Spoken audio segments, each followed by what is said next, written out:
I first of all wanted to express my condolences to everybody and their families who have been on this flight AI 171. And in this is in no manner to put any blame or anything around authorities, whatever the authorities AAI and sorry Triple AI and DGCA and everyone and NTSB, what they are doing their actions. They will come up with their investigation. We'll know more about that. But I wanted to raise a few other questions,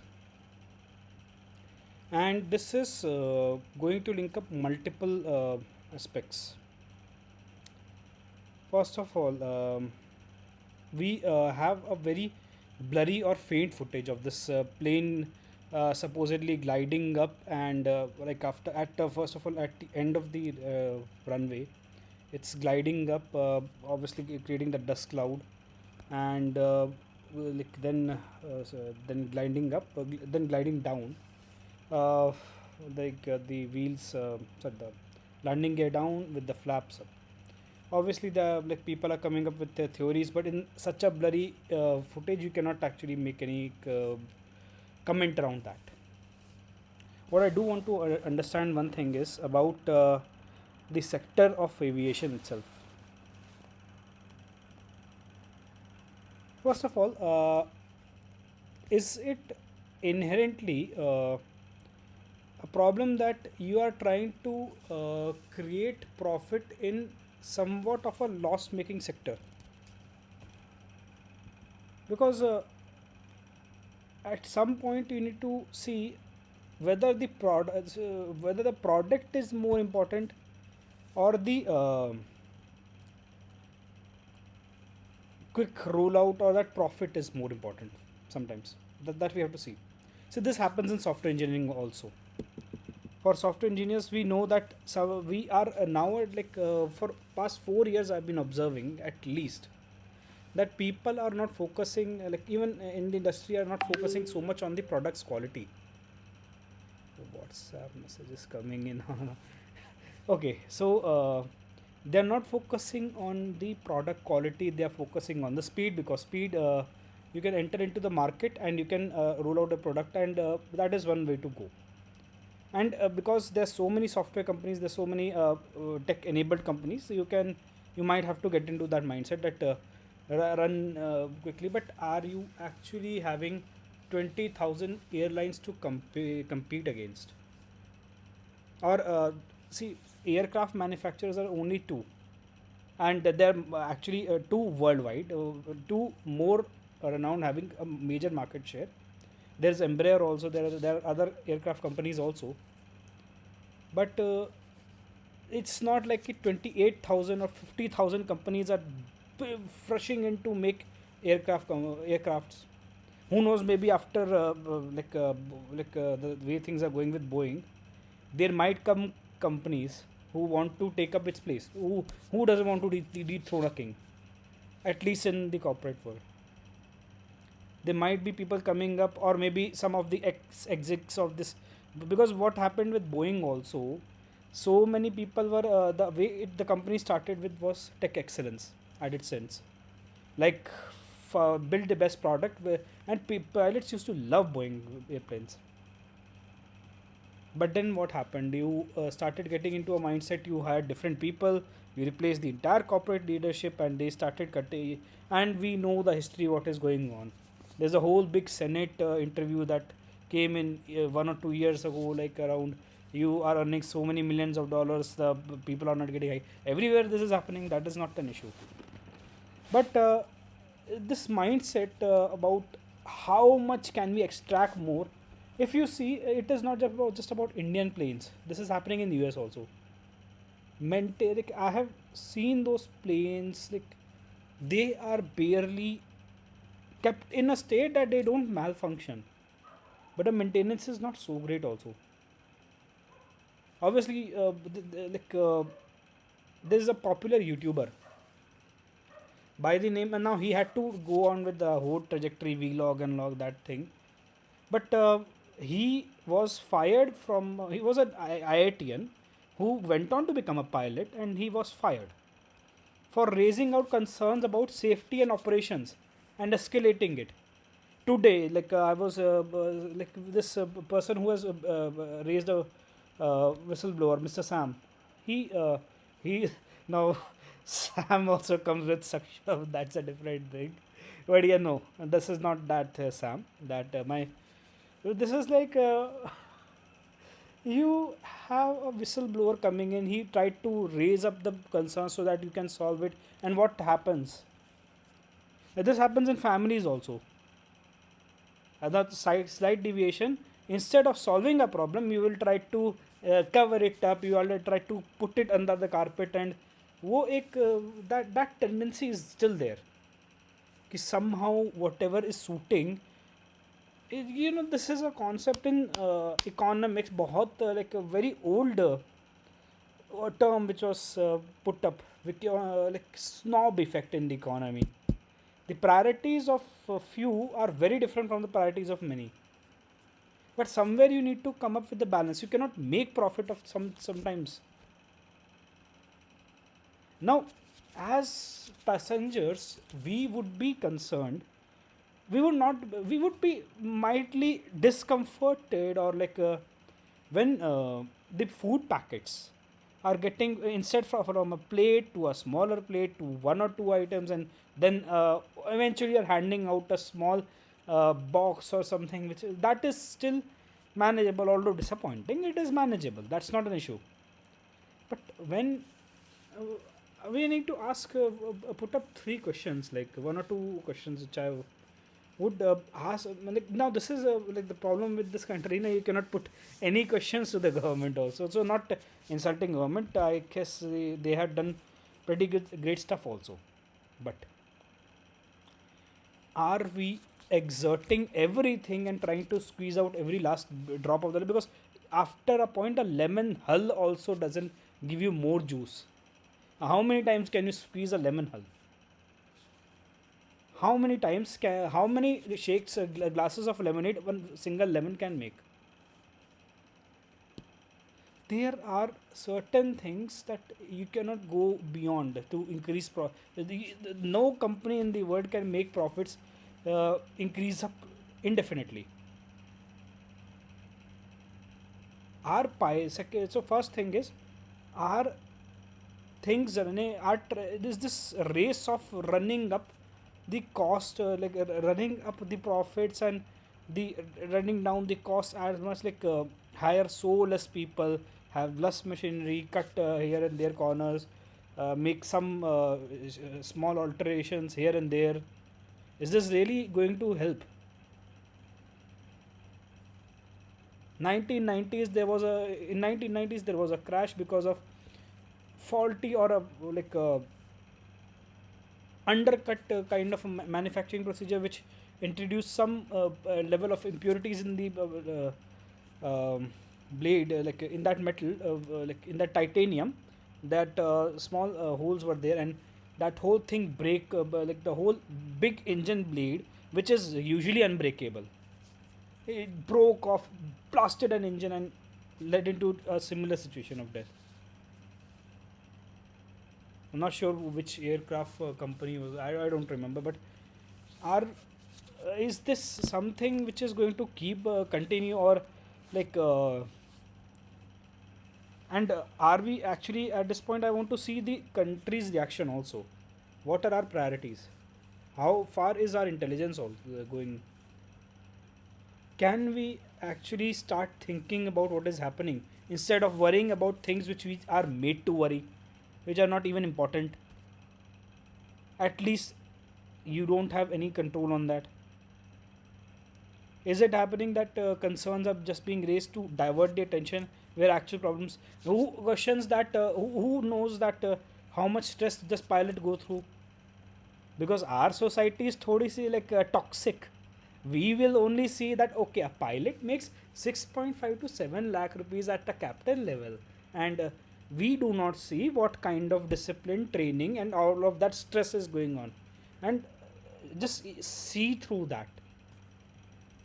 We तो are meditator, we can see in one glance कितना stress है, like how much stress is there. I'm sorry, I generally try to avoid Hindi because I want to make it an inclusive audience, because I know a lot of people, a large chunk of people in the world and in India would not understand Hindi, and those who do understand like Hindi, some of them will, most of them will also understand English, and those who want would not even try to comprehend, because I'm making this for a specific audience. I'm very not ashamed to say that, because if you, because I understand from an empathetic level. If you have a problem around earning your bread and the thing, you will not be even thinking about things like that. These, but this video is being made for the audience who can understand, who can empathize, who can relate, who can actually think, who has some thing going on, and usually people are comfortable with my kind of English. So I just wanted to answer. I just wanted to ask one thing: are we ignoring the factor that human life? Maybe now I'm not questioning the actual thing. I don't really know. There's no way to know things without an official investigation releasing its report. But are these pilots? Are the pilots being exerted overall? Maybe not to that level that their mental illness or situational awareness goes away, but are they being, but at least let's say 10-40 in every kind of occupation work, you will have some sort of level. Let's say there will not be a 1 level or 0 level stress. So let's say if we make a benchmark of 1 to 100, that usually the professions have a normal range of 50 to 60%. 50% means 50 to 60 a score of, that will be a usual normal thing that happens in even the most peaceful countries, Nordic countries as well. That's not what I'm questioning about.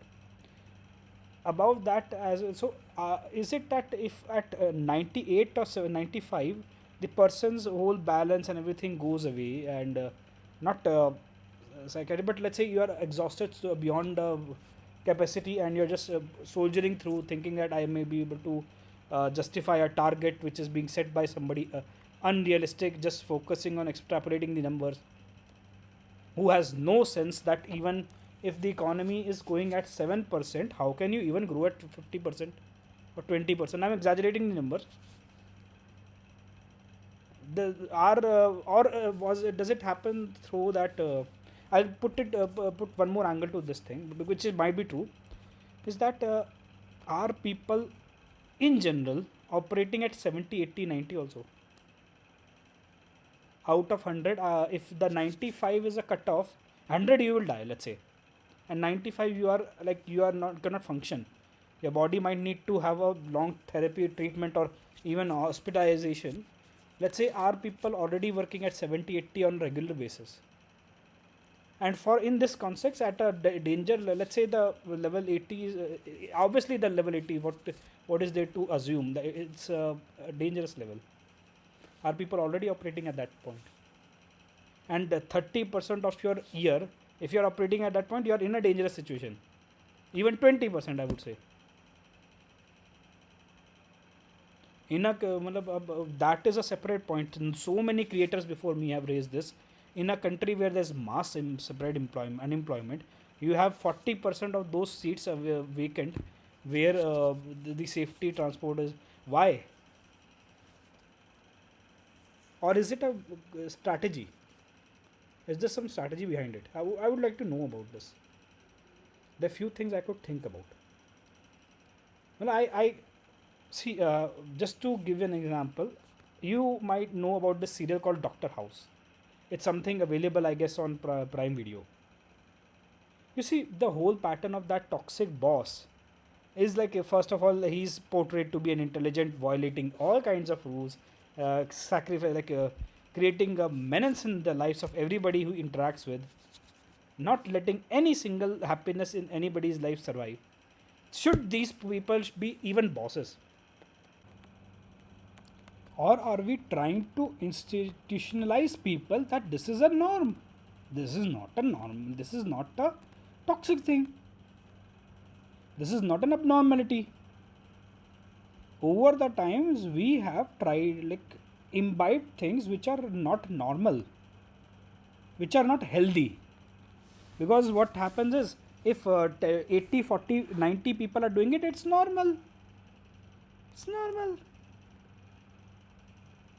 How can an unhealthy, so over the time, like it did happen in small quadrants, small changes. Anything below your just noticeable change, you just had this small changes coming up, that this is the new normal. This is not healthy.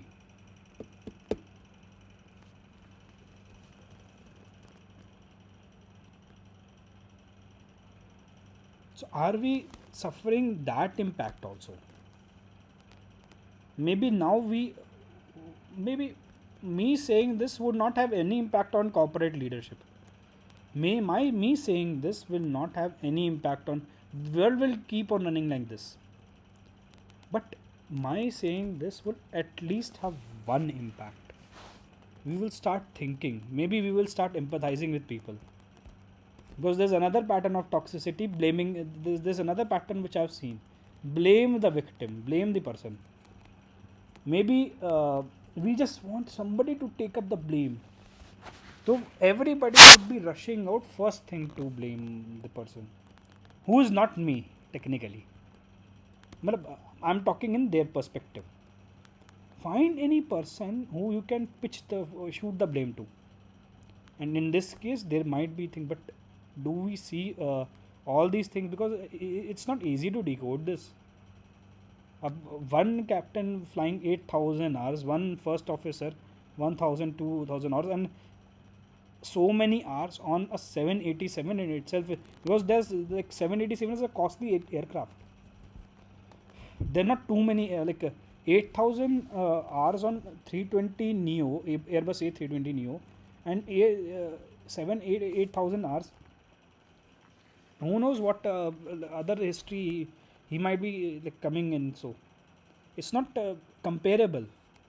That's a different. It's a very super advanced aircraft,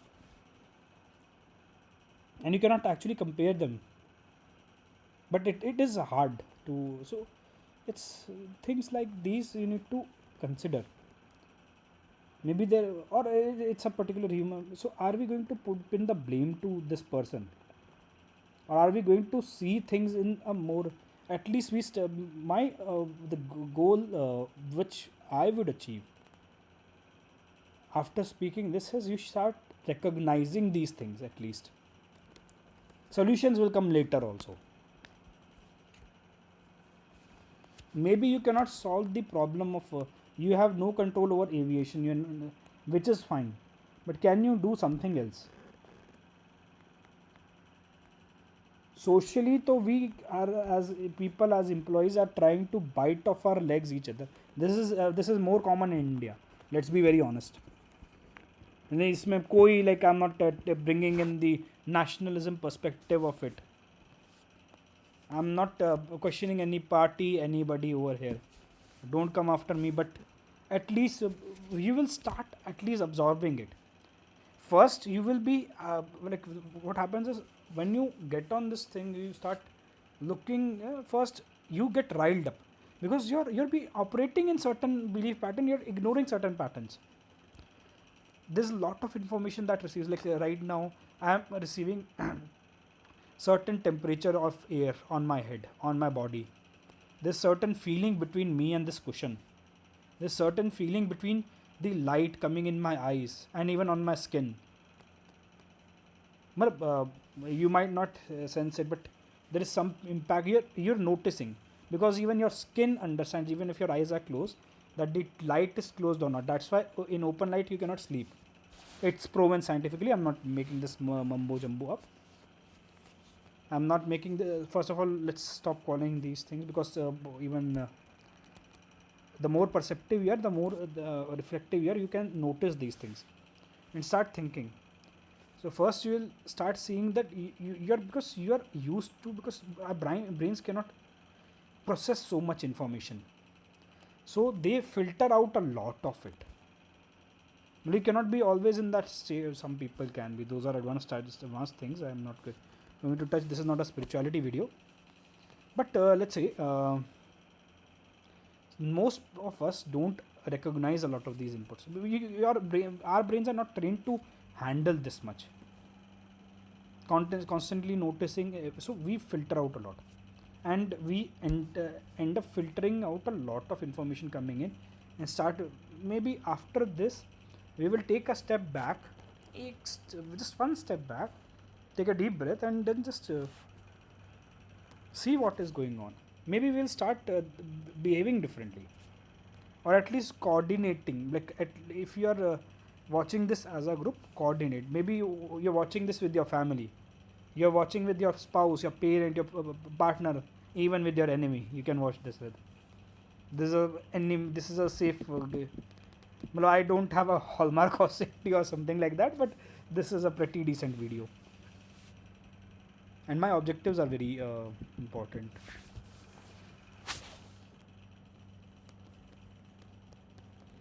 So, while you may not be able to do anything about it, may you could even do some small things. Start probably noticing where things are going wrong.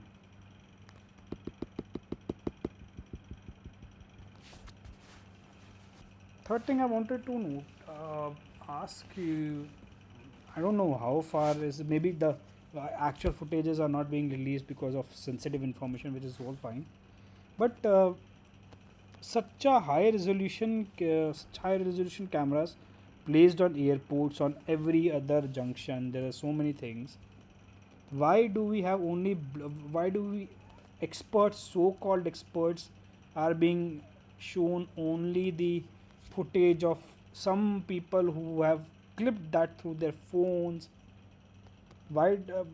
Could we have nobody's actually thinking about high resolution images. If you have so many high resolution cameras, such precision things that can detect objects and faces to correlate in microseconds, in milliseconds time, with a large photo, like bionic database, that okay, this is the person, and at that scale, and even you have a lot of monitoring and station cameras.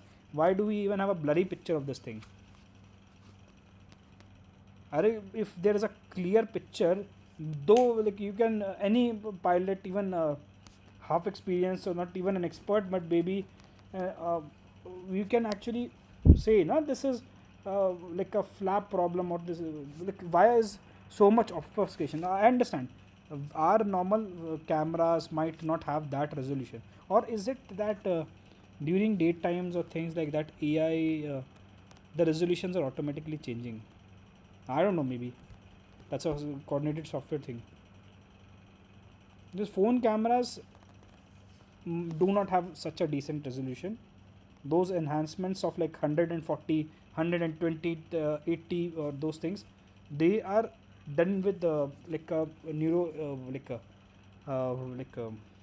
CNN based processing, basically on chip CNN networks that are embedded, and they generally try to inpaint or fill in that information based on semantic knowledge from others. Let's say if you are experimenting, where else would you test 120 or 180, 200 times zoom? Obviously on things like moon and all that, and maybe a different building on, so it will try to inpaint something due to some common sense or a knowledge base. It will refer that, okay, this is a fairly, the moon looks today a little, let's say in a rare thing, a little whitish, or little with a tinge of rust, that color moon is capturing in. Maybe I will in paint something and have a collective decision. Okay, this is because these are feed forward models. Maybe that is what is happening. So the cameras do not have a very accurate resolution. Nobody, these would not, these models will not be able to foresee that the plane is going to crash. Or the I'm also thinking about the resolution of people who are, ek to, like why are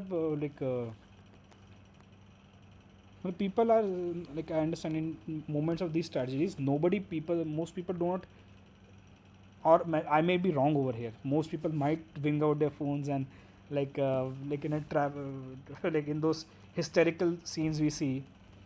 People are like there's a road crash or something. People are bringing out their phones first, making reels rather than helping attending. Maybe that is the case here, but I don't expect that happening in a sparsely populated place.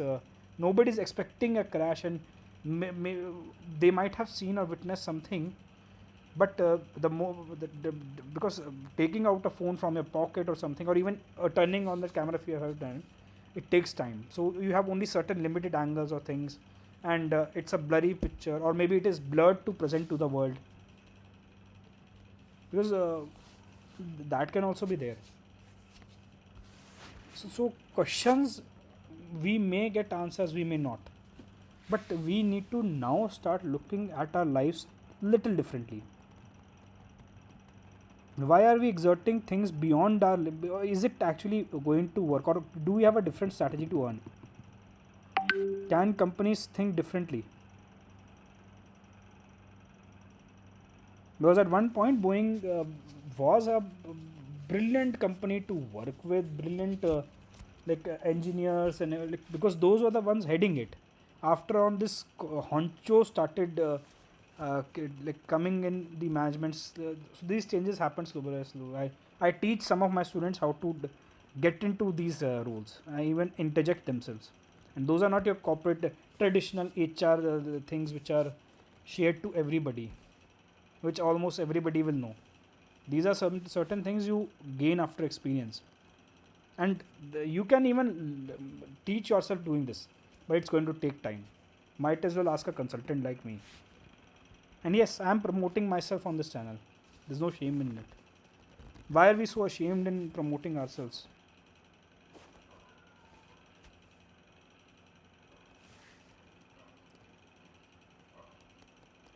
I'm also a capitalist. Let me be very honest. Actually, I don't label myself like this, a capitalist or a social. Why can't we have something in between? I have my own ideology. It's not even worded, maybe, or maybe it is. I don't really care. We have been assigning labels to our copies or things in the childhood. Then our toys, we have been assigning labels to. Let's say this is my computer, this is my thing. Don't touch my phone, mom, and all that. Let's not assign. Okay, this is so this is so that. We keep on assigning labels on everything. Let's not assign labels to every. Sometimes those labels are meaningless. So I don't label myself as a capitalist, but I understand. I am also. Uh, I'm not I understand the mindset, the business, and everything, but that there's certain things you do not mess up with. No, because certain things you cannot actually go beyond, and you need to accept it. There's nothing wrong around it. There is no system where things will keep on growing in. Have any physicist you go to, in a ideal system the energy is conserved. If there's a moment of energy from if one object is or one particle is gaining an energy, it's a very old model of physics, but yes, the other particle would be losing in an ideal system. In more or less of a real system, the free energy is only decreasing. Entropy will always increase. So if you take a big symbiotic chain, because a symbiotic chain is going to have, so if you are trying to increase too much on everything, something is going to go down.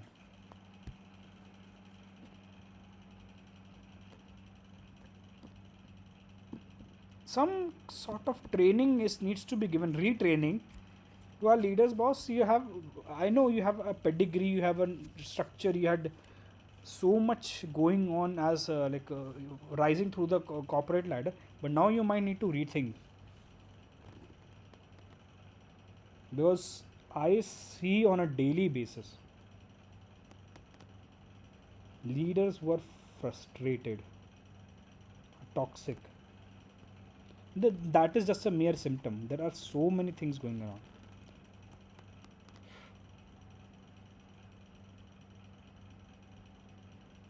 with that, I would like to lead my viewers, at least. Now I'm not somebody who's going to lead the things around the administration. I'm honestly not even caring about that. But as I would like to lead, if you have any if you are thinking in the terms, let's start thinking differently. Obviously, this is an incident. I'm not going to bank on that, but it's a morose. It's a sad situation. It's a thing you cannot actually recover, and there might more space to bless all the people, the families, associations associated with them, or any kind of friends who actually have. May they be blessed, because things are very hard, like losing it. But I would like to see guide at least my audience that you can start seeing things in a wider perspective now.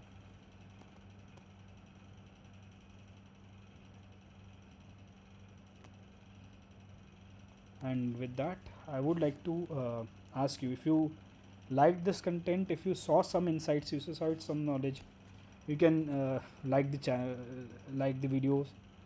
Please subscribe to this channel. It's an important thing.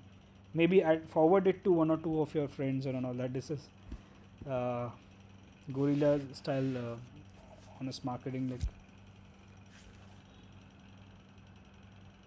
Share this video with one or two friends of yours who you might think might be actually benefiting, who might have some analytical view, or who might not.